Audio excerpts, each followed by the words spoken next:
And ayan na guys, yung mga kinikilig ay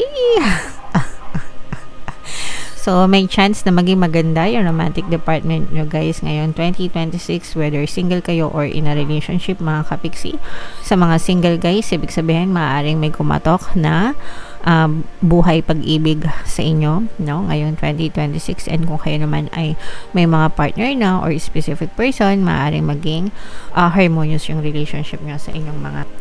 And call in your soulmates guys, no? Ito pinagdadasal ito guys, no? Your prayers, your affirmations, your visualizations, pagsama-samahin nyo guys, para talagang dumating sa inyo yung specific, yung tamang specific person, especially guys, no? Na nasa inyo nga yung romantic energy mga kapiksi, or romance energy.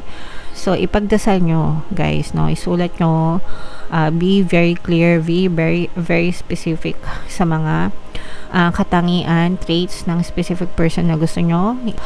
Parang nag-hold back yung iba sa inyo mga kapiksi. Ibig sabihin nung nag-hold back, parang may mga pagdududa. Meron kayong mga gustong gawin sa buhay nyo, especially when it comes to achieving your dreams, no? Pero yung iba sa inyo parang nag-hold back, lalo na yung paglabas ng comfort zone mga kapiksi. Yung iba sa inyo guys parang gusto mag-abroad or gusto mag-ibang bansa, pero kinakain ng takot yung iba sa inyo. Actually guys, ito malaking pagbabago ito. These are big changes when it comes to money mga kapiksi.